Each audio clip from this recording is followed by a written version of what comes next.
Prefácio. Este livro adota alguns critérios precisos e resulta de algumas escolhas bastante difíceis. Antes que o leitor inicie sua leitura, então é oportuno especificar esses critérios e opções para dar-se conta das técnicas utilizadas na sua composição. Com efeito, já o título, Uma Breve História da América Latina, é, em si mesmo, tão amplo e ambicioso que se presta a expectativas exageradas ou distorcidas e, por conseguinte, a inúmeras decepções. Comecemos com os limites.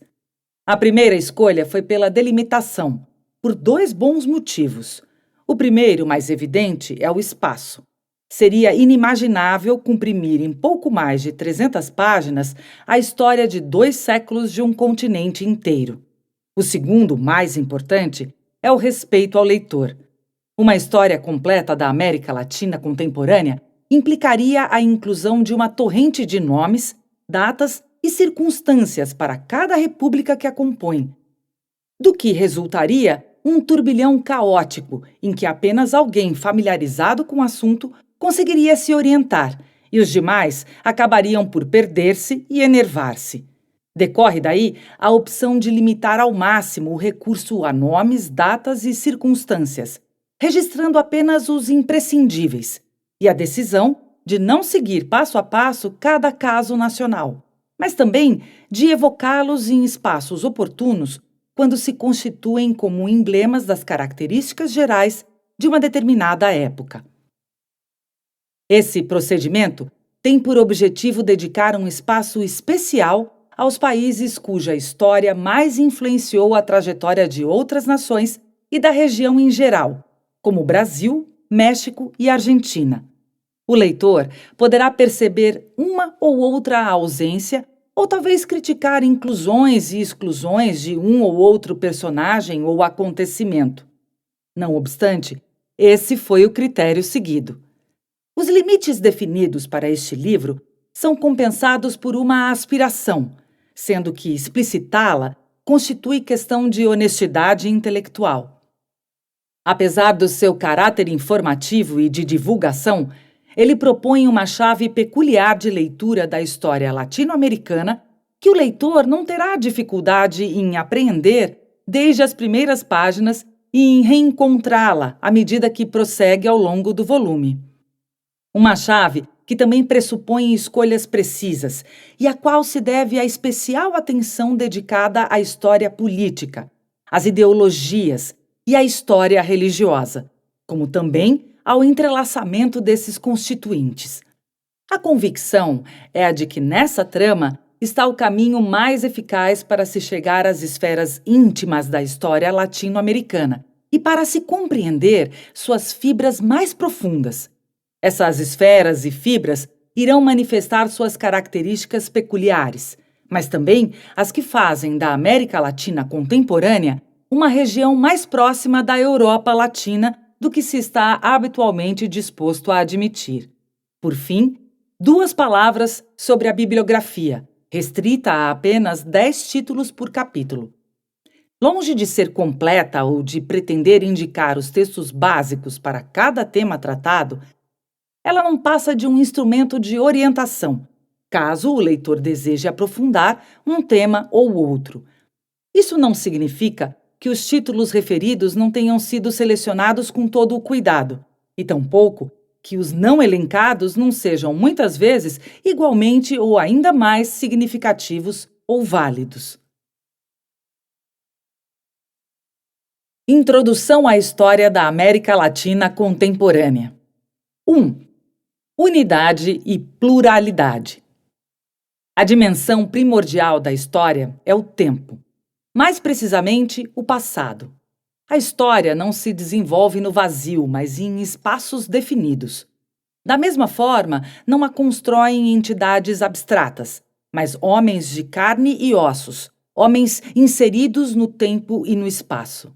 Assim, este é o ponto de partida para conhecer também a história dessa parte do mundo denominada América Latina, a história do espaço que ocupa e dos homens que a habitam. Antes de iniciar esse estudo, porém, é oportuno desfazer alguns equívocos ou estereótipos. Em primeiro lugar, América Latina é aqui um conceito histórico, não um espaço geográfico, ou seja, trata-se da área do continente americano onde, a partir do século XVI, instalou-se a civilização ibérica, ou ainda a área colonizada pelos reinos de Portugal e Espanha. A América Latina evoca assim a ideia de civilização, significando que, em termos geográficos, ela se divide em 3 troncos: América do Norte, a que pertence o México, América Central, da qual fazem parte os pequenos países do Istmo e do Caribe, e a América do Sul. Implica também que nem todas as terras situadas ao sul dos Estados Unidos constituem América Latina. No Mar do Caribe e na América do Sul, encontramos territórios que, em termos de civilização, pertencem ao mundo anglo-saxão, como Belize e Jamaica, ou a outras potências não latinas, como o Suriname, ex-colônia holandesa.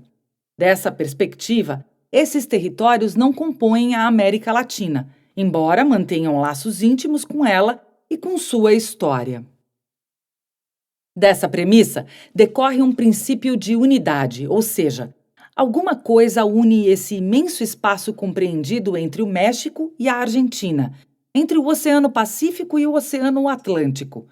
Esse elo de ligação é a história, vale dizer, o fato de que todo esse território pertence há séculos a uma mesma civilização. Uma civilização que deixou as respectivas línguas e a própria religião como herança. Línguas e religião cuja importância é apreciada na sua exata dimensão, compondo esses 2 fatores, efetivamente, os fundamentos de uma visão do mundo, de um sistema de valores que plasmou as sociedades e as mentalidades. Em outras palavras, constituem a trama profunda de uma civilização.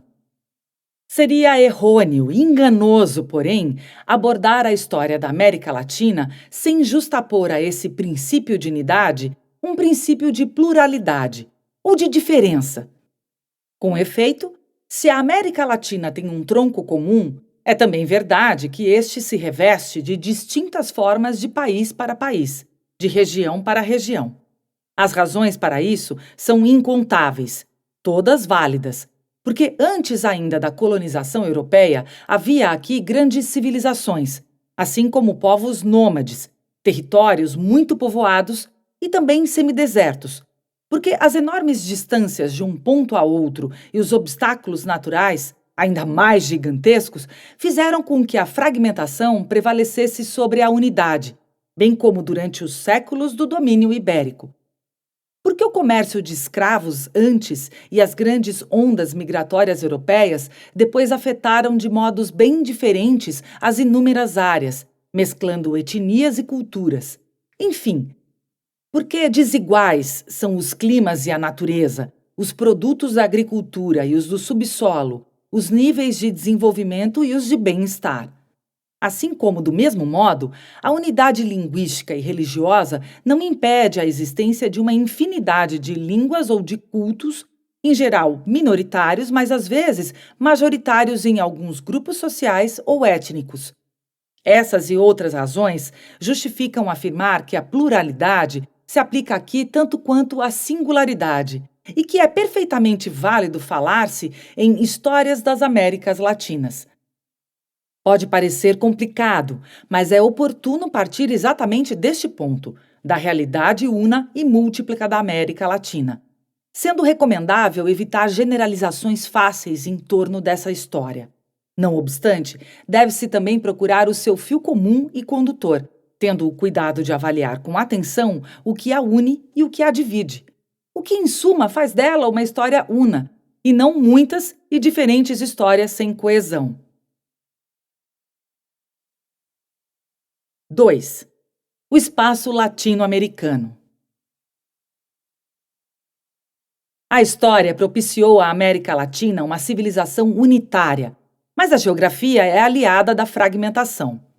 A grande maioria dos cubanos e chilenos, dos argentinos e equatorianos, fala a mesma língua e venera o mesmo Deus, mas vive em ambientes absolutamente diferentes.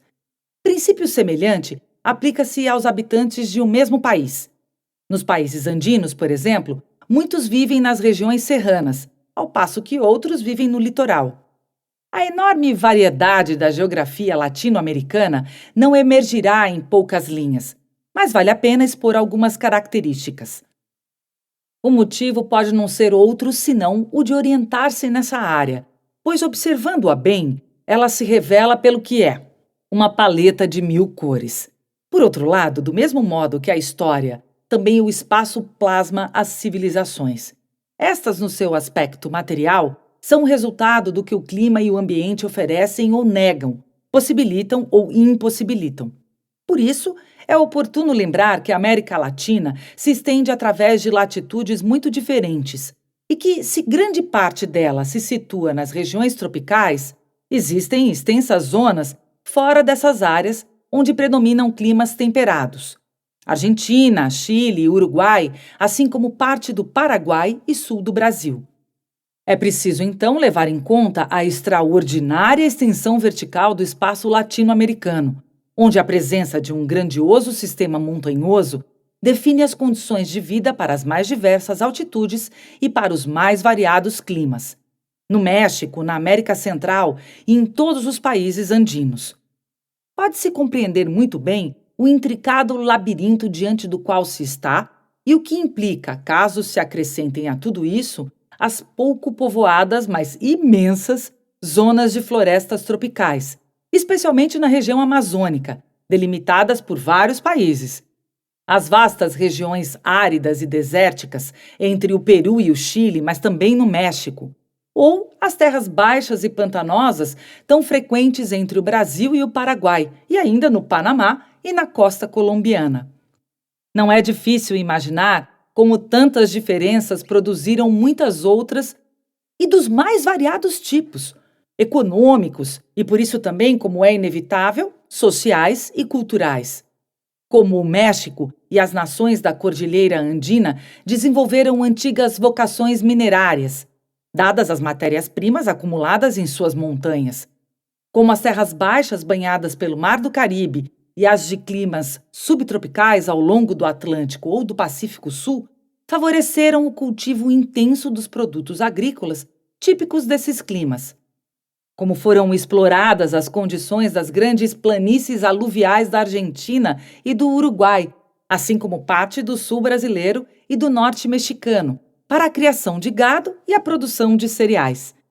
Finalmente, como as faixas costeiras desenvolveram uma propensão maior ao comércio, sendo, por natureza, mais abertas ao mundo externo do que os extensos territórios que a geografia isolou no coração do continente, ou entre os profundos vales das cadeias de montanhas. Além disso, é fácil imaginar como toda essa heterogeneidade transpõe as fronteiras nacionais. Salvo raríssimas exceções, como os pequenos Uruguai e El Salvador, ou as Ilhas Antilhanas. Não há país da região que não contenha em si toda essa variedade. Os mais extensos, como Brasil, México e Argentina. Os de extensão mediana, pelos padrões da região, como Colômbia, Venezuela, Peru, Chile e Bolívia. E também os menores, como Equador e Guatemala, para citar apenas 2. Tudo isso levanta questões importantes. A imensidão dos espaços, a variedade dos climas, produtos, culturas e os obstáculos naturais tornaram extremamente difíceis as comunicações de uma parte a outra dessa imensa área, tanto de um país para o outro, como de um ponto a outro no mesmo país. Mais no passado do que no presente, mas não raro ainda hoje. Adotando-se o termo comunicação no seu significado mais amplo, pessoas, mercadorias, modas, ideias, informações, normas e assim por diante. Assim, fundamentalmente, é o seguinte o que esta breve reflexão sobre o espaço latino-americano nos deixa para prosseguir com a nossa história. O fato de passar a fazer parte dos impérios ibéricos impôs a essa imensa porção da América um princípio de unidade que a geografia tendia a desmentir ou a dificultar. O espaço dividia o que a história aspirava a unir: a unidade e a multiplicidade. A tensão continua. 3. Os latino-americanos. Tudo o que se disse a respeito da geografia aplica-se com maior razão à população da América Latina. Além de muito heterogênea devido às origens e à composição étnica, essa população distribui-se de forma bem irregular no território. Decorre daí, uma vez mais, que o princípio da unidade histórica estabelecido pelos impérios ibéricos e transmitido como herança às nações modernas da América Latina encobre realidades humanas muito distintas, estratificadas no tempo à medida que novas ondas migratórias chegavam para preencher os imensos espaços latino-americanos. É impossível descrever em minúcias o complexo quebra-cabeça da América Latina, mas é possível apresentar algumas generalizações, sempre válidas apesar de antigas. Em primeiro lugar, tem-se uma América indígena, isto é, um território imenso em que a maioria da população descende de ancestrais autóctones, que viviam na América no tempo das conquistas ibéricas. Por isso, suas raízes encontram-se nas áreas onde, à época, se situavam os maiores impérios pré-colombianos e onde se concentrava a população mais numerosa: o México e boa parte da América Central, onde reinavam astecas e maias, e a região andina, Peru, Bolívia e Equador, com importantes ramificações no Chile e na Argentina, domínio dos Incas. Depois, tem-se uma América branca, em que a população, de modo geral, descende dos colonizadores ibéricos, ou então dos grandes fluxos migratórios que alteraram as feições de algumas áreas no período compreendido entre a metade do século XIX e a Primeira Guerra Mundial. Essa América coincide com a Argentina e o Uruguai, e em boa parte também com o Chile e o Brasil centro-meridional, mais povoado e moderno. Por fim, sempre generalizando, tem-se uma América negra e em todas as áreas em que a escassez ou a retração de mão de obra autóctone para o trabalho na agricultura abriu as portas para o comércio de escravos africanos, com duração até o século XIX tardio. Essa é uma área em que boa parte da população descende de avós africanos, coincidindo por um lado com a Bacia do Caribe e o grupo de países locais, e por outro, com as faixas costeiras tropicais, como o Nordeste do Brasil ou as costas do Peru e do Equador. Outras considerações se acrescentam a tudo isso. Primeira, não existem fronteiras precisas entre essas Américas, pois ondas imigratórias diversas, como as provenientes da Ásia ou do Oriente Médio, ou ainda as migrações internas, sempre tenderam e ainda persistem em alterá-las. Segunda, muitos desses componentes étnicos, ou com maior frequência todos eles, estão presentes em toda parte, embora em proporções diferentes de um país para o outro, com a constatação de que, ao lado de países mais homogêneos, encontram-se outros em que os contrastes étnicos continuam profundos. Terceira, cada um desses componentes é, por sua vez, heterogêneo, não existindo um protótipo indígena, branco ou negro. Quarta, o povoamento da América Latina quase sempre ocorreu depois de traumas violentos, como a conquista e a escravidão, com a consequência de que as diferenças étnicas tenderam a se tornar também barreiras sociais rígidas. Por sua história e por sua natureza, esse intrigante mosaico humano se presta tanto para reforçar o princípio da unidade quanto para dar renovado impulso à fragmentação. Ele favorece a unidade na medida em que se torna um melting pot, cadinho, isto é, uma miscigenação étnica e cultural capaz de criar uma rasa cósmica, para usar a expressão de um célebre intelectual mexicano que encontraremos no devido tempo. Em outras palavras, capaz de gerar um conjunto humano novo e original, mestiço por natureza. Por outro lado, estimula a fragmentação quando as barreiras entre os componentes étnicos permanecem insuperáveis, caso em que a etnia pode se tornar etnonacionalismo, isto é, uma identidade excludente e autossuficiente. Não por acaso, ambos os fenômenos estiveram e ainda continuam presentes na história da América Latina, onde a heterogeneidade é mais um recurso do que um problema, ou mais uma oportunidade do que um desafio. 4. Política e religião, a unidade e a fragmentação. Em algum momento, a história sobrepôs o seu caráter unitário a esse panorama humano e geográfico fragmentado, alcançando maior ou menor êxito de acordo com o aspecto levado em consideração. Na origem da unificação dessa imensa área, até então desprovida de vínculos internos, está um acontecimento traumático, a conquista espanhola, a qual as coroas de Espanha e Portugal deram continuidade desde o século XVI, com a colonização e a evangelização.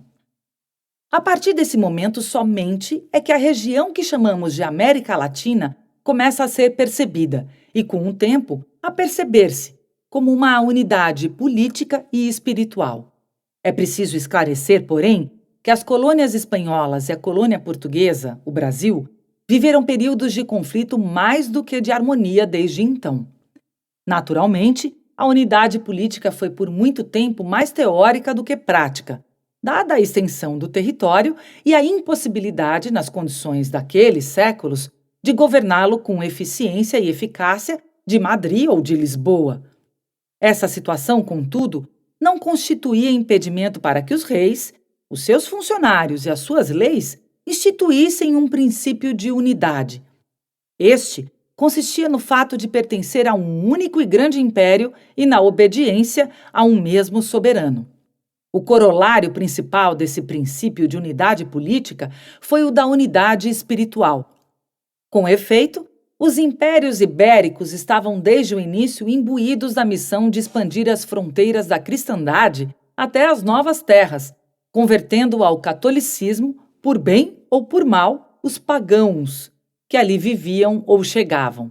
Assim, os latinos americanos, uns por amor e outros pela dor, cresceram unidos na obediência à Igreja de Roma, que contava com os reis ibéricos e com o clero, que lhes era submisso, como seus abonadores. É oportuno especificar desde já os sucessos e fracassos, os resultados e as limitações desse poderoso princípio de unidade e seu corolário. Considerando bem, o sucesso principal e mais duradouro está no fato de nos referirmos a toda essa imensa área impregnando um termo comum: América Latina, hoje, Hispanoamérica ou Iberoamérica no passado. Ou seja, toda ela não só compõe uma unidade linguística e religiosa, o que é determinante, mas é também vivida e entendida no imaginário coletivo como um conjunto. Em suma, a América Latina continua sendo uma comunidade imaginada, isto é, uma civilização com características próprias e distintas das de outras civilizações. Nesse aspecto, ela é igualmente um mito, tanto ao longo da história como na atualidade, no mundo político e intelectual como na vida cotidiana, nos estudos como na retórica. Permanece mais do que nunca vivo o mito da unidade latino-americana, mito político e mito espiritual lado a lado. O que está dito, porém, não impede que aquilo que os mitos e o imaginário continuam mantendo unido tenha sido dividido pela realidade, ou seja, que o princípio da unidade, com o tempo, tenha revelado os próprios limites. Para começar, a unidade política não sobreviveu à queda do Império Espanhol e à progressiva decadência do português no início do século XIX. Os projetos unitários e os apelos à coesão não impediram, então, a fragmentação política do continente nos inúmeros estados que ainda hoje compõem o mapa da América Latina.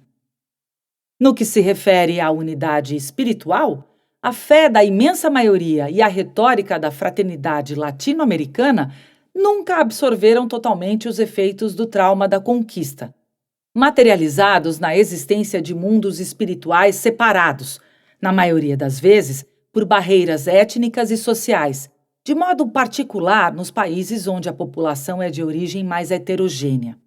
Por isso, impulsos centrípetos e forças centrífugas sempre marcaram e continuam a cadenciar o movimento da história latino-americana. Num dos lados encontram-se os fortes e recorrentes estímulos à cooperação e à integração, à unidade política e à comunhão espiritual. No outro, igualmente ou ainda mais fortes e recorrentes, situam-se as razões da fragmentação. 5. O extremo Ocidente. O último e fundamental passo para cruzar o limiar que leva ao estudo da América Latina contemporânea refere-se à sua localização no horizonte das civilizações modernas. A esse respeito, é oportuno afirmar taxativamente: com sua geografia americana e sua heterogeneidade populacional e cultural, por sua história e civilização, a América Latina é parte integrante do Ocidente. A seu modo óbvio, com as peculiaridades impostas por seu espaço e sua população, e pelo modo traumático como se deu esse acesso, e do mesmo modo, sem negar que nos seus vincos persistem ecos de épocas remotas anteriores ao seu ingresso na civilização ocidental. Não obstante, sem dúvida, a América Latina faz parte do Ocidente, não só porque as línguas e a religião que nela predominam são ocidentais, mas também porque foi protagonista da civilização ocidental e da sua parábola durante séculos. Desde quando, incorporada aos impérios ibéricos, participou de cada etapa expansionista da civilização ocidental e foi por ela impregnada e plasmada. De forma consciente e determinada nas suas elites crioulas, isto é, americanas, mas de origem espanhola. De forma passiva ou coagida na sua população autóctone, impondo à força a conquista no Ocidente. Este é um aspecto fundamental da história latino-americana, sobre o qual é preciso insistir. Conquistada pelos reis de Portugal e Espanha, a América Ibérica não foi para eles uma mera presa de guerra a espoliar ou um posto avançado a partir do qual seria feita a exploração de riquezas. Sim, foi isso, naturalmente, mas também muito mais. De fato, a América Ibérica se tornou ela própria Espanha e Portugal, permanecendo nessa condição por cerca de 3 séculos. Em outras palavras, para todos os efeitos, ela foi parte dos impérios metropolitanos, que a exploraram, mas povoando-a, a dominaram, mas governando-a, a controlaram, mas como membro de si mesmos, não como elemento estranho e subjugado. Esses impérios projetaram nela não só o próprio apetite de grandeza material, mas igualmente o seu anseio civilizatório, o anseio típico de uma época de impérios universalistas, que, no caso, almejavam ampliar as fronteiras da cristandade.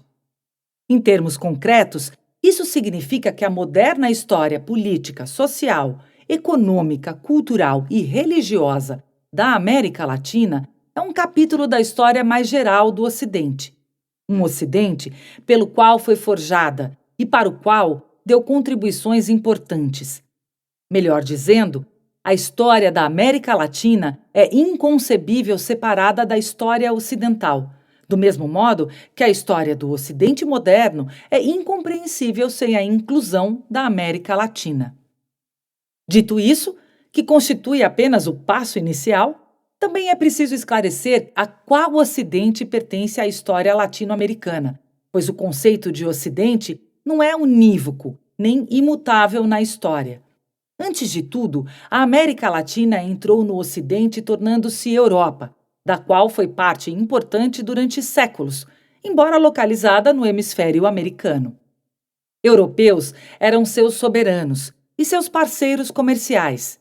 Europeus eram o clero que a evangelizava e as origens das suas instituições. Europeias eram as elites que dirigiam o seu destino, tanto por suas origens e cultura, como por suas ideias e costumes. Em síntese, o que a geografia situa na América, a história colocou na Europa. A questão é importante demais para compreender as afinidades íntimas que ainda vinculam a América Latina ao Velho Mundo. No entanto, por outro lado, a sua história nos últimos 2 séculos é também, como se verá, a história da deseuropeização da América Latina e da sua progressiva americanização. ou da reconexão, poder-se-ia dizer, entre geografia e história. Contudo, não é suficiente dizer que a América Latina entrou no Ocidente pela porta europeia. É preciso explicitar de que Europa se está falando. Essa porta é a Europa Latina, ou mais precisamente, a da Europa Católica, numa época em que a Reforma Protestante dividia a cristandade ocidental. Primeira parte. Da independência à Segunda Guerra Mundial, 1808 a 1945. 1. O legado colonial. 1. A herança política. Ao longo de quase 3 séculos, quando a conquista se transformou em colonização, na primeira metade do século XVI até o momento em que conquistou a independência, no início do XIX, a América Latina foi Europa. 3 séculos durante os quais o mundo mudou, e a América Ibérica com ele. Mudaram ideias e tecnologias, as mercadorias e as formas de trocá-las, as sociedades e a sua organização. E mudou o equilíbrio entre as potências, pois as ibéricas entraram em declínio, enquanto outras, de modo particular a Grã-Bretanha e a França, emergiam. Não é possível descrever em poucas palavras o que esses 3 séculos significaram para a América Latina. Por isso, é necessário distinguir a situação da América Hispânica. À época, folgadamente a mais extensa, rica e povoada, da portuguesa, ainda pouco habitada e concentrada principalmente nas áreas litorâneas, pelo menos até o século XVIII. Não obstante, é possível dizer alguma coisa sobre o que ambas deixaram de herança, sobre seu legado, sem o qual a história subsequente perderia seus imprescindíveis pontos de referência. A primeira observação importante é que uma nova civilização nasceu nesses séculos nesta parte da América. Desde então, essa América assimilou os traços e o destino da civilização hispânica, cujo elemento unitário e princípio inspirador residiam na catolicidade, e cuja missão política consistia precisamente na defesa e na expansão do catolicismo. Bela ou feia, coagida ou consensual, controvertida como toda a civilização, este dado é inquestionável, uma vez que, por civilização, entende-se um conjunto complexo de instrumentos materiais e de valores espirituais, de instituições e de costumes com potencial para plasmar tanto a organização social e política quanto o universo espiritual e moral dos povos sob sua influência. Nesse sentido, a civilização hispânica na América não foi exceção. Tanto assim que os estados e as populações protagonistas da história latino-americana contemporânea herdaram as suas características. Em termos políticos, os impérios ibéricos, em especial o dos Habsburgos, da Espanha, que ocuparam o trono de 1516 até 1700, foram organizados e concebidos de modo a deixar como herança, mais uma vez, tanto um princípio de unidade quanto um princípio de fragmentação. Uma dosagem apurada e sábia desses 2 princípios constituiu os fundamentos do regime pactual que governou as relações entre o soberano e os seus reinos. Um regime idêntico vigorava do mesmo modo em todos os seus reinos e possessões, seja nas peninsulares ou nos americanos. Em que consistia esse pacto tácito, não escrito, porém fruto de um costume arraigado? Acima de tudo, na unidade imperial. Reino universalista regido pela missão global de expandir a cristandade, o Império Espanhol idealizou a si mesmo em perfeita sintonia com o imaginário religioso que o inflamava, como um imenso organismo que refletia a ordem divina na harmonia entre as suas partes. Uma ordem cuja unidade política e espiritual tinha o rei como fiador, coração pulsante e ponto de referência único daquele organismo, titular da lei e protetor da Igreja. Porém, como efeito colateral de um pacto implícito, o rei retribuía o reconhecimento da sua soberania e a obediência dos súditos com concessões importantes. Em princípio, concedia o que vulgarmente se exprime pela fórmula popular la ley se acata pero no se cumple. A lei do rei era reconhecida como sinal de submissão ao seu poder legítimo. O governo, no entanto, era outra coisa, pois baseava-se nos usos, nos costumes e nos poderes das elites locais. Estas faziam parte de um império unitário, que se estendia desde os altiplanos mexicanos até os andinos, unidas pela obediência a um só rei e a um só Deus, mas gozavam de ampla autonomia. Desse modo, os reis, que na realidade não tinham condições de governar essas remotas possessões desde Madrid, resguardavam-se do perigo de que as colônias, caso se sentissem oprimidas pelo poder central, desejassem seguir seus próprios caminhos. Mas esses reis admitiam também o princípio da fragmentação política, predominante após a derrocada do império. Na verdade, apenas a obediência ao rei conseguia manter unidos os inúmeros membros dispersos do grande império, todos desconhecidos entre si. Outro fator, espiritualmente forte, mas fraco politicamente, somava-se a essa obediência: o fato de pertencer a uma mesma civilização. 2. A sociedade orgânica. Pelo período de 3 séculos, as relações entre as diversas partes dessas sociedades, muito diferentes de uma região para outra, foram muito complexas, articuladas e variadas. Ou seja, não existe um modelo social válido para cada um dos muitos e diferentes territórios governados pelas coroas ibéricas. Por isso, para reunir as características das relações sociais que tanto impregnaram as estruturas e a mentalidade da América Ibérica, e que mais tarde mais se fizeram sentir na história da América Latina independente, convém ater-se a algumas considerações de caráter geral. Em termos gerais, pode-se dizer que o espírito e os instrumentos sobre os quais se assentou a arquitetura das sociedades ibéricas na América foram tão importantes a ponto de forjarem uma ordem corporativa. Essa ordem era a norma para as sociedades da época, mas assumiu significado e formas peculiares nessa América de características espaciais e humanas tão singulares. As leis que regulavam essas sociedades, e mais ainda, os costumes e as normas implícitas do regime pactual com a coroa, deram origem a uma sociedade de corporações. Uma sociedade, para sermos mais claros, em que os direitos e os deveres de todo o indivíduo não eram iguais aos de qualquer outro, já que dependiam dos direitos e deveres da classe social a que o cidadão pertencia.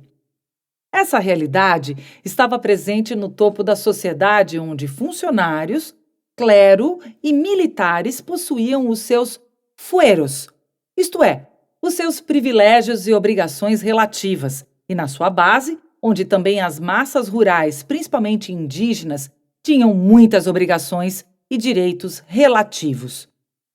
Como toda a sociedade ocidental da época, a sociedade ibérica nas Américas também era uma sociedade orgânica.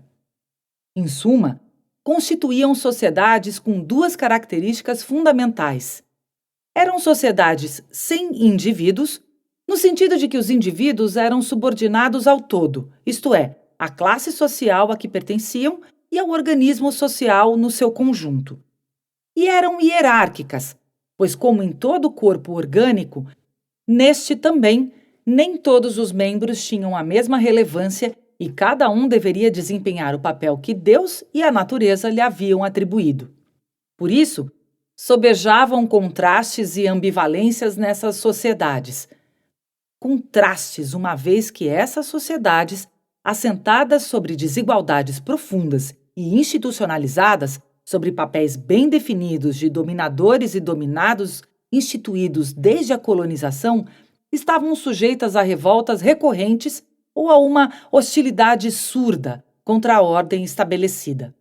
Ambivalências, pois sua natureza orgânica abria também aos mais oprimidos.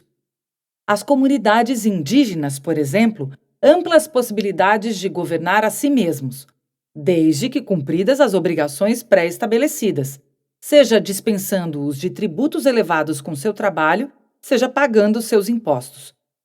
Significa que, embora permeadas por fortes tensões, aquelas sociedades apresentavam também nos seus rígidos estratos alguns aspectos que, em pouco tempo, seriam idealizados: senso comunitário, autonomia e proteção.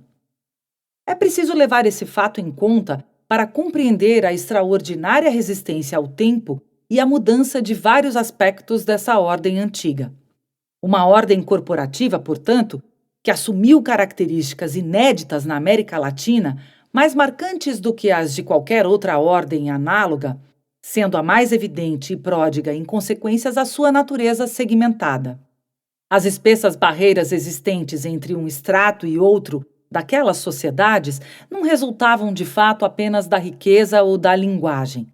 Mais do que isso, eram cumulativas, isto é, eram também barreiras étnicas e culturais, que, especialmente onde a população indígena ou escrava era mais numerosa, equivaliam a compartimentos que separavam mundos estranhos entre si, todavia forçados a viver em estreita relação. Em linhas gerais e na sua essência mais íntima, assim eram as sociedades que os novos estados da América Latina herdaram dos impérios ibéricos, sociedades repletas de profundas e perigosas lacunas, mas também unidas por estreitas redes de vínculos antigos. Nelas, o nascimento do indivíduo, ou seja, a política moderna baseada no primado dos direitos individuais, caiu como uma imensa pedra num pequeno lago. 3. Uma economia periférica. Para todos os efeitos, como parte da Espanha e de Portugal, a América Ibérica passou a integrar-se a esses grandes impérios, desenvolvendo uma vocação econômica complementar às necessidades globais desses dois centros. Para citar o exemplo mais notório, sabe-se que os metais preciosos americanos foram decisivos para financiar as grandes ambições e as reiteradas guerras europeias da corte espanhola. E, em certa medida, para alimentar a acumulação originária que possibilitou a Revolução Industrial alçar voo. Isso não quer dizer que não houvesse reciprocidade entre as fronteiras americana e europeia desses impérios, dado o intenso intercâmbio de produtos que alterou radicalmente o consumo num lado e no outro. Assim, por exemplo, os europeus descobriram o tomate, a batata, o tabaco e o abacaxi, e os americanos o café, a cana-de-açúcar e a banana, culturas essas dos quais se tornaram grandes produtores e exportadores, a ponto de afetar de forma decisiva a história alimentar e, portanto, demográfica da Europa. Espanhóis, indígenas e escravos africanos. Em toda a América, a população branca de origem europeia ocupava o topo da hierarquia social e controlava a política, a economia, a justiça, as forças armadas e a religião. Além disso, em sua grande maioria, concentrava-se nos centros urbanos. Internamente, no entanto, era heterogênea, traço que foi se acentuando à medida que, ao longo do período colonial, novas ondas migratórias aportavam na América, vindas da Península Ibérica.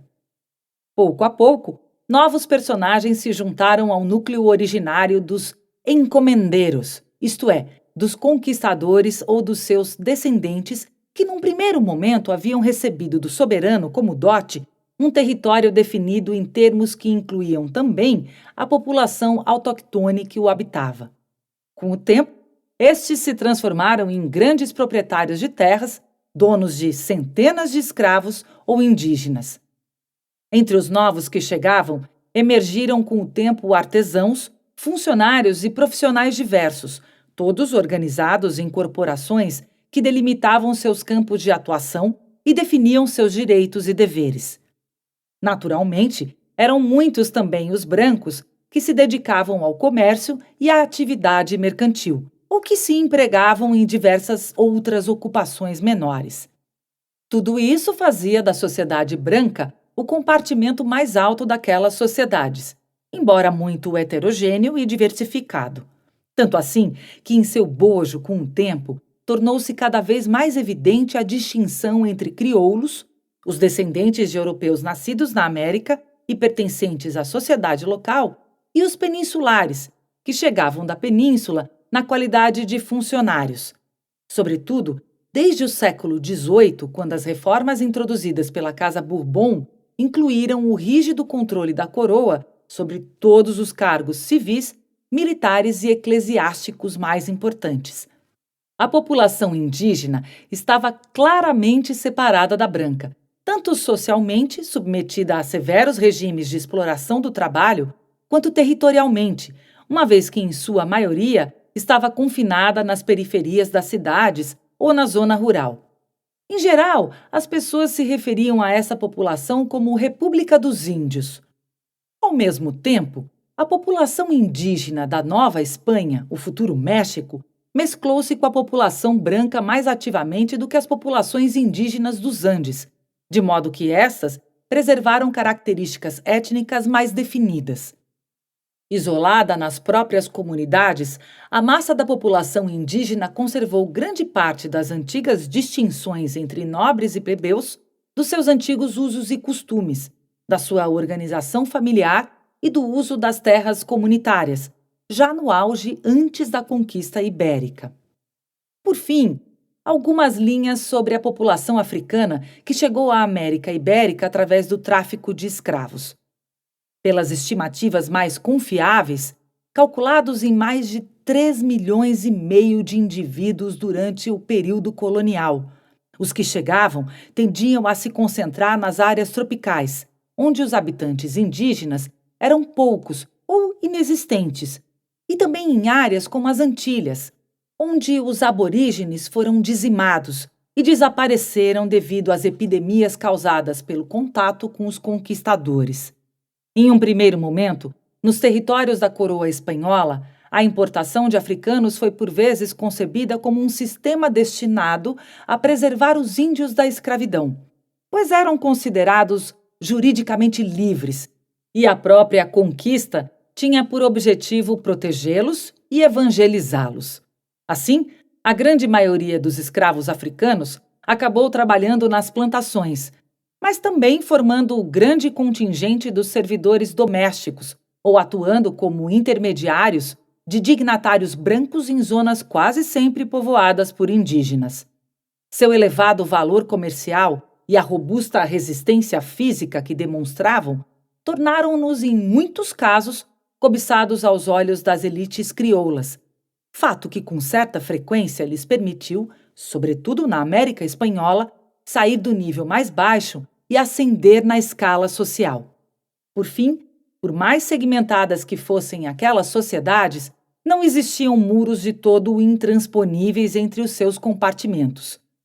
De modo que, tanto através dos constantes nascimentos de mestiços ou mulatos, quanto pela via do crescente acesso de indígenas ou escravos africanos à vida social da República dos Espanhóis, com o tempo, elas foram assumindo contornos cada vez mais complexos e distintos de região para região.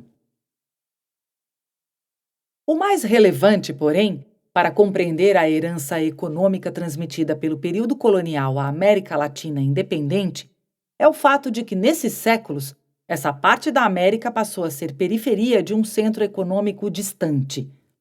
Um centro, o espanhol bem mais do que o português, que exerceu e procurou conservar o monopólio comercial com os territórios americanos, algo nada original para aquela época dominada pelas doutrinas mercantilistas.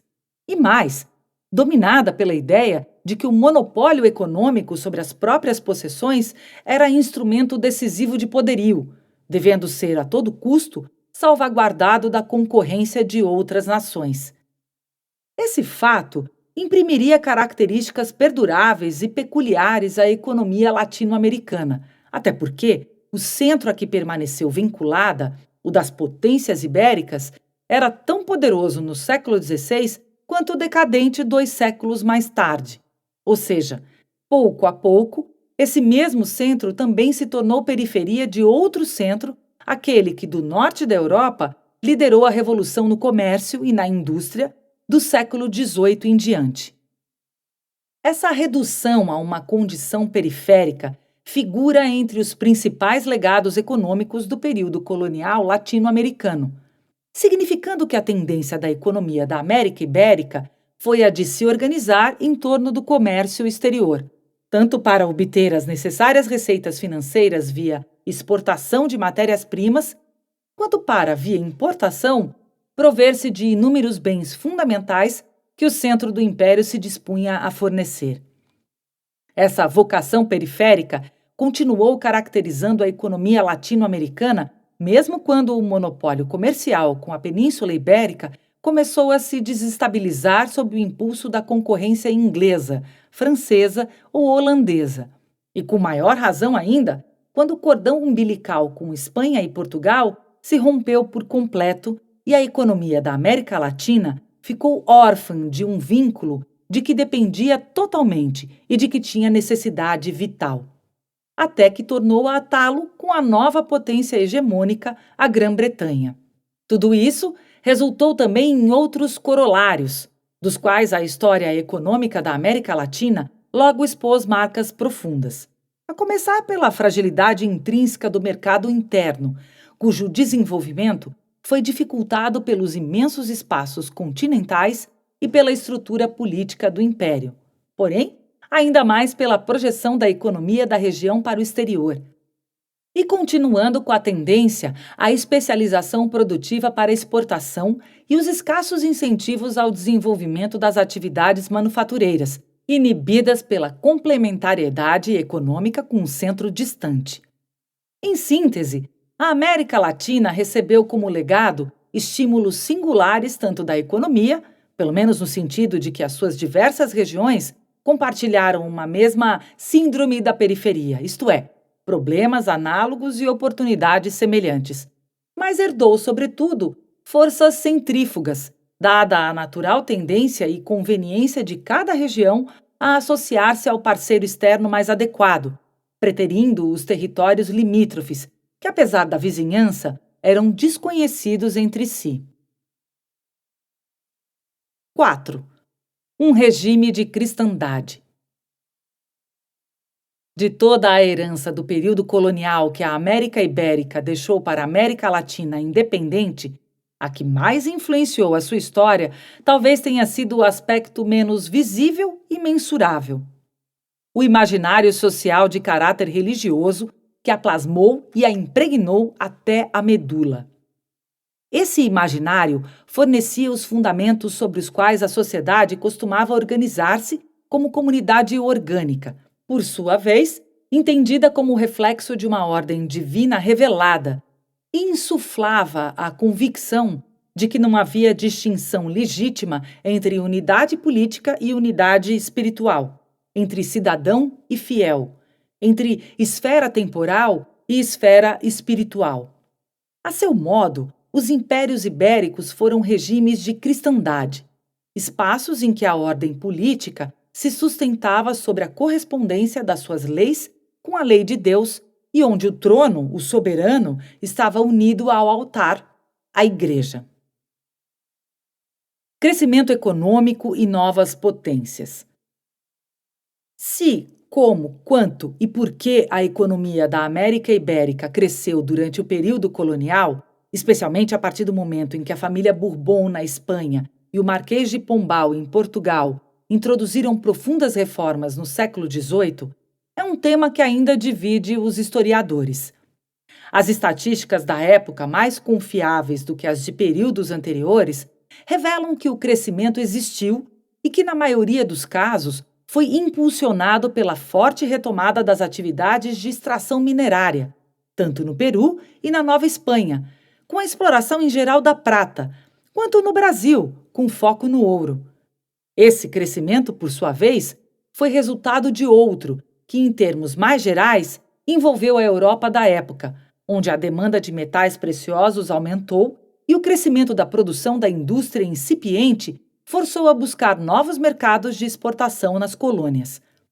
Com o tempo, porém, as transformações em andamento na Europa, nos albores da Revolução Industrial, deram um estímulo inédito, tanto à demanda de prata e ouro, quanto a de outros minerais e também a de produtos agrícolas da América Ibérica.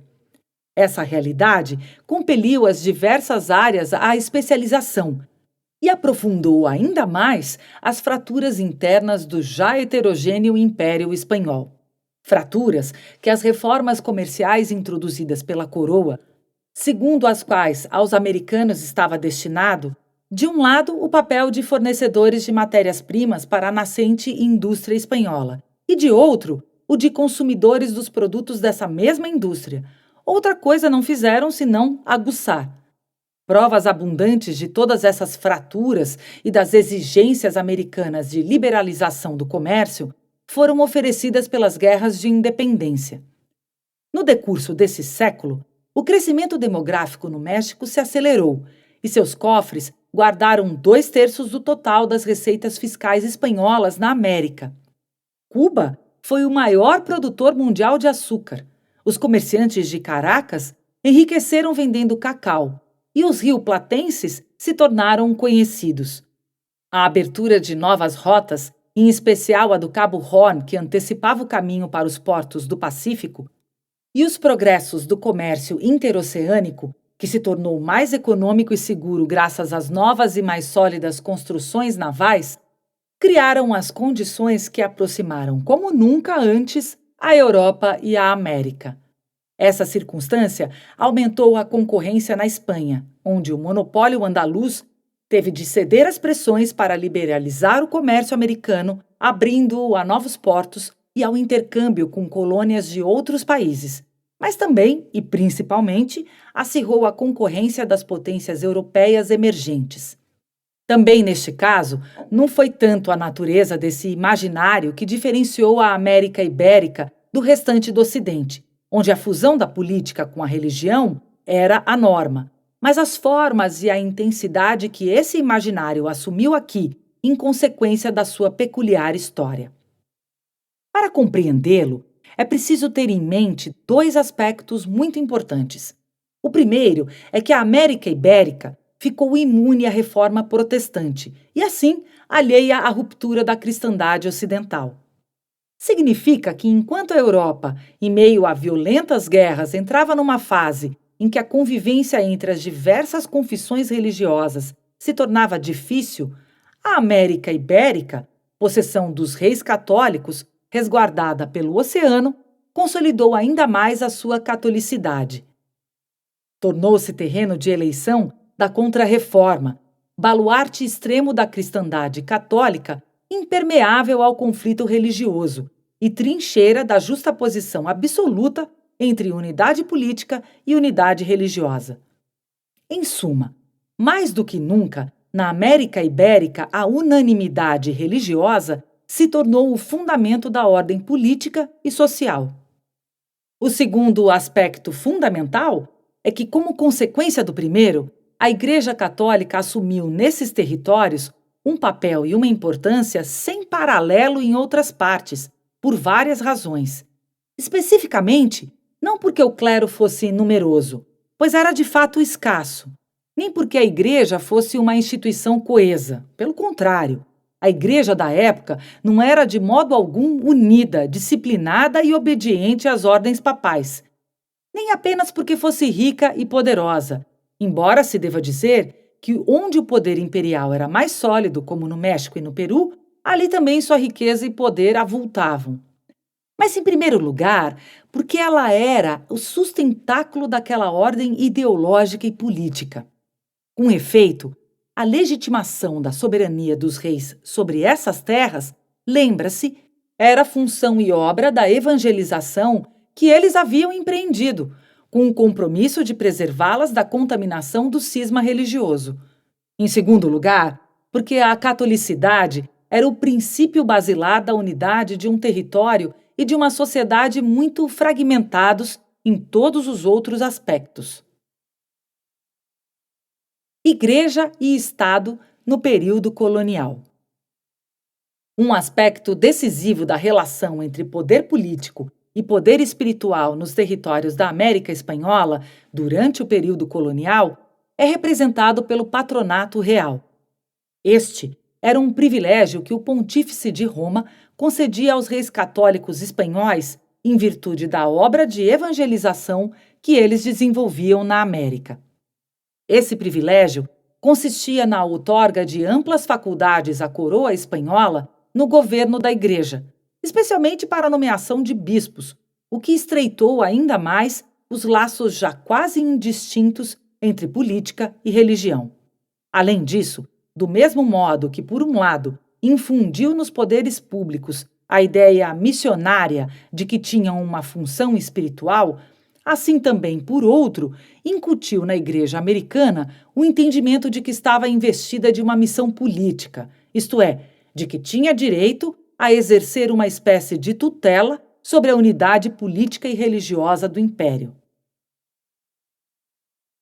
Esses traços peculiares da relação entre política e religião na América Espanhola moldaram, mais do que muitos outros, as instituições e as mentalidades. Não por acaso, os estados independentes que surgiram no primeiro quartel do século XIX não quiseram renunciar a esse privilégio e reivindicaram a herança do império que haviam acabado de sujeitar. Não obstante a Santa Sé não desejar propiciar-lhes o que a seu tempo havia concedido aos reis católicos. Assim ocorreu no caso de governos conservadores, pois o patronato lhes dava uma autoridade extraordinária e a possibilidade de usar a Igreja como instrumento regni, instrumento de governo, poder. Mas ocorreu também com muitos governos liberais e anticlericais que assim pensavam afirmar a soberania do novo Estado e dessa forma manter sob controle a temível força e influência da Igreja. A mentalidade de íntima união entre política e religião e entre Estado e Igreja, inerente ao patronato, continuou presente durante muito tempo no próprio meio clerical, que nela encontrava o reconhecimento explícito da sua associação com o poder político e da sua extraordinária função social. Na verdade, a Santa Sé precisou trabalhar longa e arduamente, sempre enfrentando muita resistência, para disciplinar, atrair a si e desvincular as igrejas da América Latina do antigo vínculo com o poder local. O que tornou essa herança tão fecunda em consequências para a América Latina independente? Este tema retornará com frequência nos capítulos seguintes, mas podemos antecipar alguma coisa aqui. Antes de tudo, diante dessas premissas, intui-se que o ingresso da América Latina na modernidade política, complexo por si só, foi ainda mais traumático. De fato, entende-se por modernidade política o processo, comum em todo o Ocidente, de progressiva secularização da ordem política, isto é, da gradual separação entre a esfera política e a esfera religiosa. Separação que não se deve confundir com ruptura violenta, mas que não por acaso despertou fortes reações na América Latina, a ponto de permanecer inibida durante muito tempo. Além disso, pode-se imaginar como foi espinhosa essa outra passagem fundamental da modernidade, a passagem da unidade à pluralidade, tanto política como ideológica e religiosa. Na história da América Latina, o mito originário da unidade política e espiritual resistirá com força extraordinária frente à crescente diferenciação das sociedades modernas. 5. O desgaste do pacto colonial. As reformas levadas a efeito no século XVIII, tanto pela família Bourbon, ocupante do trono espanhol, quanto pelo Marquês de Pombal, na corte de Portugal, corroeram um regime pactual que até então mantivera os impérios ibéricos coesos. Cada um a seu modo, naturalmente. É preciso esclarecer que essas reformas não causaram a independência, mas criaram algumas condições preliminares para que esta passasse a alimentar a imaginação das pessoas. Para compreender como e por que isso aconteceu, é preciso explicar que reformas foram essas, que sentido tiveram, por que foram adotadas e que efeitos produziram. As reformas atingiram os gânglios vitais da vida imperial. Os políticos, com a concentração dos poderes em Madrid e Lisboa. Os militares, com o aumento do poder do exército real. Os religiosos, com a promoção do clero secular, sujeito à coroa, e a penalização do clero regular, incluindo a expulsão dos jesuítas, e os econômicos, com a racionalização e a intensificação dos intercâmbios, acentuando, porém, a diferença entre a mãe-pátria, responsável pela produção de manufaturas, e as colônias, relegadas à função de fornecedoras de matérias-primas. O espírito e o sentido dessas reformas não foi nenhum mistério, nem no território metropolitano, nem nos ultramarinos. Tanto assim que aqueles que as implantaram tornaram-se heróis na sua pátria, mas tiranos aos olhos de muitos nas colônias. Essas reformas pretendiam encaminhar um processo de modernização dos impérios e de centralização da autoridade, através da qual a coroa pudesse administrá-los com mais eficácia, governá-los de forma mais direta e extrair um volume maior de recursos com métodos mais eficientes. Se assim quiseram os reinos ibéricos, não foi só porque essa era uma imposição do espírito dos tempos, isto é, o ambiente progressista do século das luzes, mas também porque procuravam, desse modo, enfrentar o declínio que os assediava e os desafios que as novas potências lhe apresentavam. Estas assomavam no horizonte não mais como os impérios universais do passado, mas como estados-nações modernos e agressivos. Para acompanhar seus passos e conter suas crescentes incursões militares e comerciais na América Ibérica, Espanha e Portugal precisavam modernizar-se e, para modernizar-se, precisavam estreitar o controle e intensificar a exploração desses enormes impérios governados de modos já obsoletos. Para bem da verdade, essas reformas nem sempre foram eficazes nem alcançaram o objetivo esperado, sobretudo na América Hispânica, ou pelo menos o foram para alguns aspectos, mas não para outros, e em alguns lugares, mas não em todos do mesmo modo. O importante aqui, porém, é o que conseguiram. Na América, elas difundiram a percepção de que o vínculo com a mãe-pátria poderia ser alterado. As reformas borbônicas. O principal objetivo das reformas introduzidas inicialmente na primeira metade do século XVIII e depois de forma sistemática por Carlos III, que reinou entre 1759 e 1788 e foi um típico déspota da Europa da época, era arrecadar mais impostos das possessões americanas, tanto para prover a crescente demanda da coroa, quanto para assegurar a defesa das colônias. A Guerra dos 7 Anos, concluída em 1763, durante a qual os ingleses conquistaram Havana e a cujo término a Espanha teve de entregar-lhes a Flórida, confirmou efetivamente sua vulnerabilidade. Dado seu objetivo, não surpreende que as reformas se ocupassem de modo particular com a economia e com a administração pública, na tentativa de torná-las mais eficientes. A reorganização do Império seguiu nessa direção e depois, aos 2 vice-reinos do Peru e da Nova Espanha, se acrescentaram os de Nova Granada e do Rio da Prata. Os resultados corresponderam, visto que a pressão fiscal aumentou, em alguns casos, triplicando as receitas dos cofres reais. Fato, aliás, confirmado pelos protestos contra o fisco, deflagrados em diversas partes das possessões imperiais. Não obstante, um aspecto fundamental da reforma administrativa foi a instituição das intendências, órgãos assimilados do sistema francês e estabelecidos pela coroa para criar uma administração mais racional e centralizada, e assim romper os fortes laços entre as autoridades coloniais e as elites crioulas, fontes de corrupção, de hábitos perniciosos e de ineficiência. No entanto, o resultado não foi o esperado. Se, por um lado, os novos órgãos não puderam, em muitos casos, sequer ser instalados ou funcionar como previsto, por outro, o propósito centralizador que os animava suscitou enormes resistências e suspeitas em torno das intenções do soberano.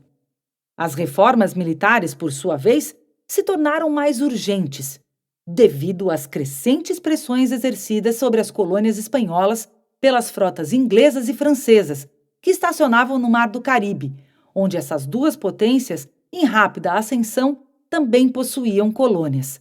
Assim, o fato de que o continente americano já tivesse se tornado um campo de batalha das guerras entre potências europeias e de que a fragilidade espanhola atraísse as potências emergentes, não fez outra coisa senão acelerar os tempos.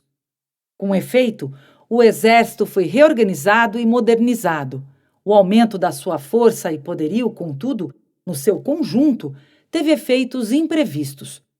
De um lado, gerou descontentamento entre grande parte da população crioula, nada satisfeita com a longa prestação do serviço militar e com o custo da manutenção das tropas, sempre cobrado pela coroa. De outro, a americanização do exército, integrado por soldados em sua maioria americanos, embora quase sempre subordinados a oficiais espanhóis. Com o tempo, acabou por representar um perigo para os próprios espanhóis.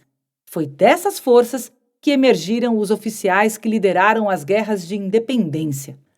Por fim, a reforma religiosa da Casa Bourbon deveu-se a inúmeras razões.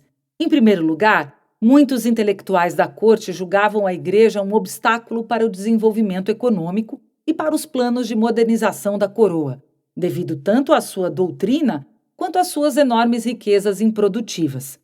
Em segundo lugar, entendiam que o enorme poder da Igreja, especialmente das ordens religiosas, que, como a dos jesuítas, dominavam o ensino superior, limitava a autoridade do rei e dos seus funcionários.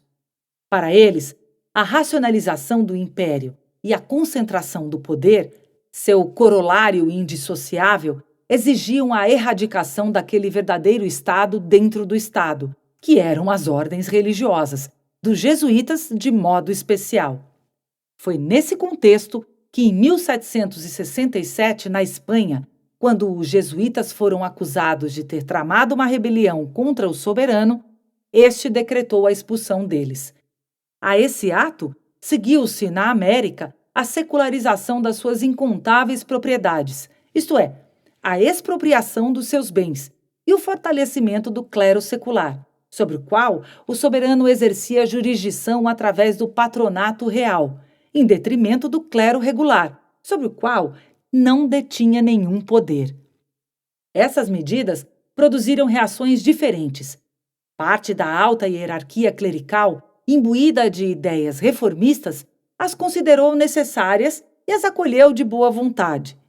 Tanto o baixo clero, porém, quanto amplos estratos populares em muitos pontos da América Espanhola se posicionaram contra as autoridades reais, acusando-as de impiedade, formando assim o que com o tempo constituiu uma aliança recorrente em inúmeros outros momentos da história latino-americana. A percepção de que, se no passado todas as partes do império haviam sido igualmente subordinadas a um soberano, agora havia evidências hierárquicas entre as metrópoles e as colônias, onde as primeiras ostentavam já um primado em relação às últimas, e que não era mais a obediência ao rei que mantinha as partes coesas, mas sim a obediência à Espanha e a Portugal, já unidas em seu interior e entendidas como Estados-nações modernos. As elites crioulas na América começaram então a sentir-se traídas no plano político e prejudicadas no econômico. Traídas porque privadas dos seus direitos antigos, quais sejam sua autonomia e seus poderes. Prejudicadas porque sujeitas muito mais do que no passado às necessidades econômicas da coroa. Deste ponto ao passo seguinte, a perda da confiança no pacto colonial, faltava ainda muito, mas as condições para que isso acontecesse amadureceram com celeridade. Por fim, duas observações. Primeira, pelo final do século XVIII, embora em termos mais abstratos do que políticos, os americanos começaram a alimentar alguns vagos sentimentos patrióticos. Estimulados pela reação à centralização ibérica, esses sentimentos tornaram-se depois o embrião das futuras nações. Segunda, o panorama econômico e demográfico americano começou a mudar. Ao lado dos antigos núcleos coloniais, onde o poder ibérico estava mais enraizado, surgiram outros novos e vibrantes, em especial em torno das cidades de Caracas e Buenos Aires, cidades onde o legado hispânico era mais tênue e superficial, onde o comércio inglês arraigou-se com mais rapidez e onde, não por acaso, os movimentos da independência foram mais fortes. Capítulo 2. A independência da América Latina. Parte 1. As invasões napoleônicas. O movimento que levou à derrocada dos antigos impérios e à independência da América Latina foi desencadeado pelos acontecimentos europeus. Algo inevitável, pois, como se disse, a América Ibérica era então Europa. Na verdade, foi Napoleão Bonaparte quem jogou o fósforo que deflagrou o incêndio para o qual as reformas borbônicas e pombalinas haviam, em certa medida, preparado o terreno. Tanto por suas guerras, que entre os séculos XVIII e XIX arrastaram a Espanha para os conflitos europeus e interromperam por muito tempo as comunicações entre a Península Ibérica e a América, quanto, acima de tudo, por suas invasões, de Portugal em 1807 e da Espanha em 1808. O que então teve início nos reinos americanos de Espanha e Portugal foi um longo, complexo e muitas vezes violento processo histórico que mudou a face da Terra. Por inúmeras razões, porque confirmou o declínio dos grandes impérios católicos e universalistas das potências ibéricas. Porque, indiretamente, preparou o caminho para a ascensão política, comercial e militar dos Estados-nações europeus modernos, a começar pela Grã-Bretanha. Porque, assim agindo, abriu totalmente as portas dessa parte da América às ideias modernas do século das luzes. Porque, enfim, favorecendo a emancipação política do Novo Mundo, efetuou um corte abrupto no cordão umbilical que o mantivera ligado à Europa e lançou as premissas para a sua americanização, ou seja, para o início de um caminho destinado a fazer coincidir tempo e espaço, história e geografia, ao longo do qual a América Ibérica procurou plasmar uma civilização própria, original. Filha da civilização ibérica, mas diferente e independente dela. Porque, no entanto, as invasões napoleônicas, que enfim prolongaram por diversos anos, mas terminaram com a derrota francesa em 1815, produziram tanta confusão nas Américas? Para responder, é preciso distinguir desde logo o caso do Brasil do caso da América Hispânica.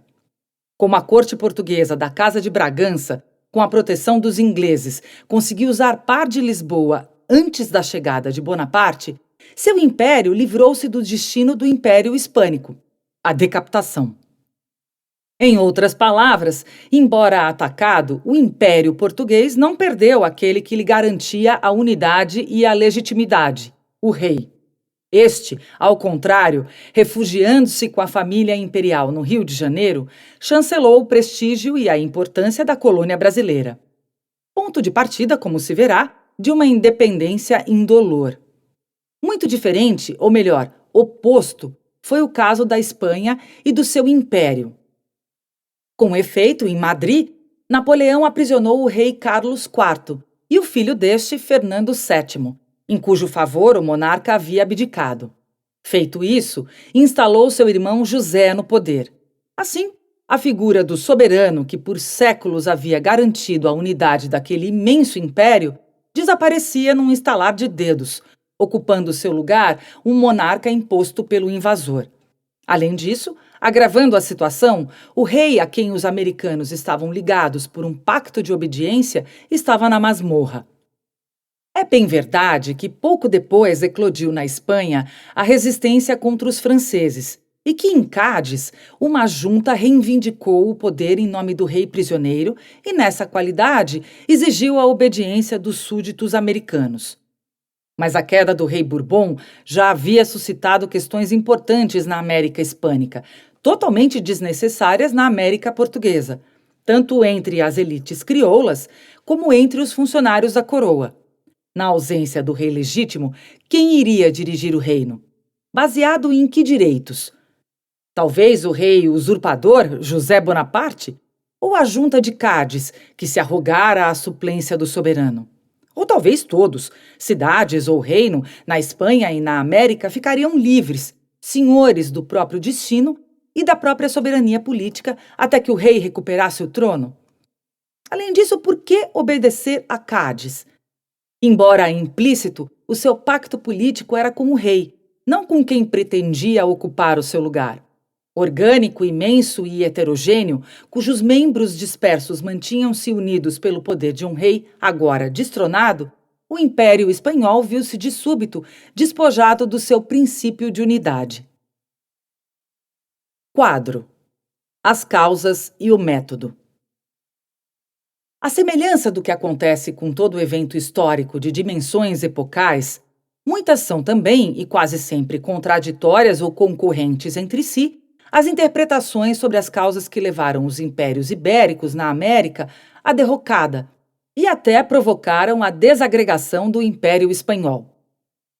Aliás, é normal um processo histórico de tamanha relevância ter raízes complexas, nenhuma causa sendo suficiente por si só para explicá-lo, sem considerar outras que o precedem ou seguem.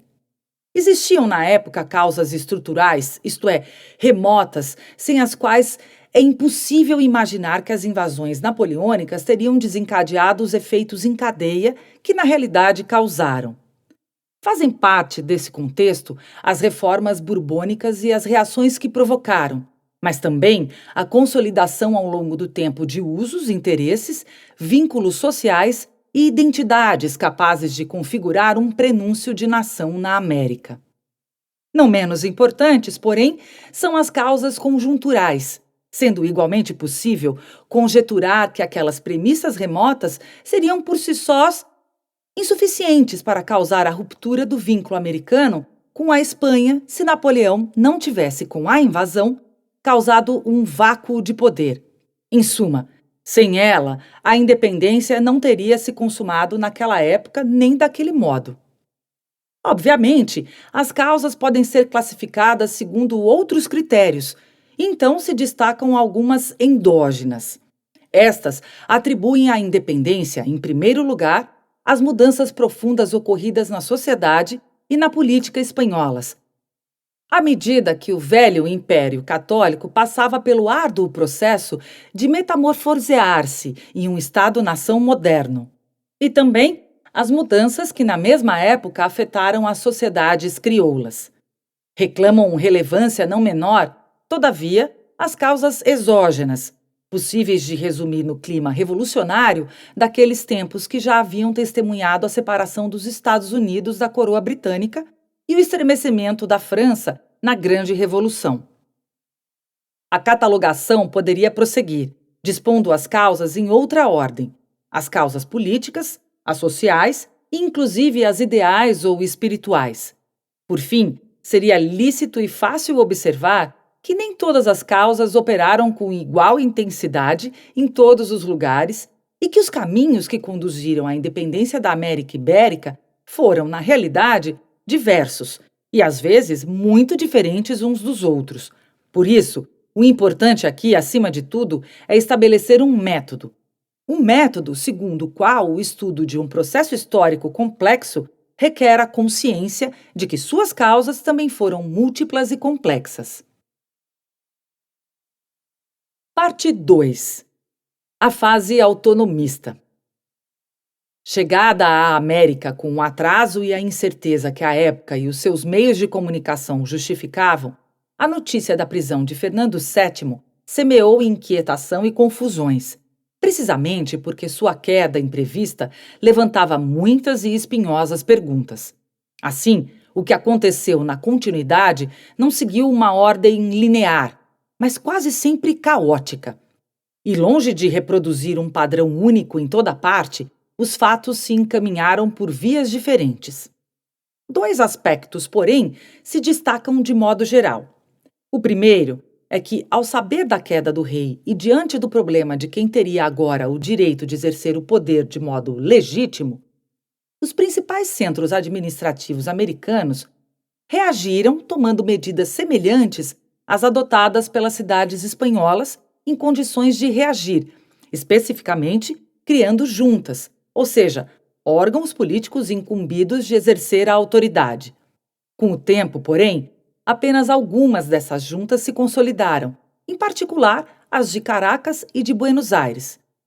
Outras, desde Quito até a Cidade do México, se dissolveram, por motivos diversos, em geral devido às divergências entre crioulos e espanhóis ou entre os próprios crioulos. Dissensões em torno da natureza e do alcance dos novos poderes e também das relações com a Junta de Cádiz, logo substituída por um conselho de regência que exigiu a obediência das colônias, a ponto de denominar-se Espanha e Índias. O segundo aspecto geral dos acontecimentos é que as juntas formadas na América declararam assumir o poder provisoriamente, ou seja, em nome de Fernando VII, chamado por isso El Deseado, o desejado, até que ele reassumisse o trono. Elas não anunciaram, portanto, a intenção de separar-se da mãe-pátria, de abandonar o império para sempre. Salvo casos raros, seus protagonistas não expressaram anseios de independência. Os crioulos que lideraram essas juntas, no entanto, tinham consciência das implicações dos seus atos. Mesmo sem ameaçar o pacto político que os unia ao soberano no seio do império, com efeito, estava muito claro em suas mentes que a ausência do rei lhes dava a oportunidade de recuperar a autonomia perdida ou reduzida pela vontade centralizadora da Casa Bourbon e de reformular para vantagem própria o vínculo com a coroa. Tanto assim que, além de se declarar soberanas e de exercer os poderes do Estado, em muitos casos essas juntas cancelaram o monopólio comercial da Espanha e liberaram o comércio com os ingleses. Por esse motivo, esta primeira etapa do processo de independência, que de modo geral durou até a recondução de Fernando VII ao trono da Espanha em 1814, costuma ser chamada de fase autonomista, uma vez que era a autonomia e não a independência que, na maioria dos casos, constituía o horizonte das elites crioulas, as quais assumiram o poder pela primeira vez na América como protagonistas, naquela que, por isso, já se configurava como uma revolução política. Esse quadro seria parcial e distorcido, porém, se não incluísse o que ocorreu na Espanha. Frente aos mesmos dilemas das juntas americanas, o Conselho de Regência, em Cádiz, convocou a população para a eleição das cortes, ou seja, de uma assembleia representativa encarregada de redigir uma Constituição. Votada em 1812, a Constituição de Cádiz tinha como objetivo instituir um poder legítimo na ausência do rei. Mais do que isso, porém, ela definia e impunha limites ao poder absoluto do soberano, assim que este, expulsos os franceses, reassumisse o trono. Nesse sentido, essa Constituição era liberal, como se verá. Mas um fato sem dúvida excepcional foi que, para os debates da Assembleia Constituinte de Cádiz, foram convidados também representantes americanos. Por isso, começaram na América os preparativos para eleger os constituintes que partiriam para a Espanha, exceção feita aos territórios que, na Venezuela e no Rio da Prata, permaneciam sob o controle das respectivas juntas. No geral, essa experiência foi muito importante por dois motivos. Primeiro, grande parte da América Hispânica viveu a sua primeira experiência eleitoral, da qual participaram também múltiplos estratos populares. Segundo, embora receptivos às reivindicações americanas, os constituintes espanhóis reafirmaram o princípio da primazia peninsular, desferindo assim mais um golpe contra a confiança e as expectativas dos crioulos ultramarinos. Quadro: Os crioulos e Cádiz. No início de 1810, a Junta de Cádiz promulgou um decreto convocando eleições para o parlamento, as cortes. Esperamos que você tenha gostado desta prévia. Para continuar ouvindo este audiolivro no Google Play Livros, use o link na descrição do vídeo.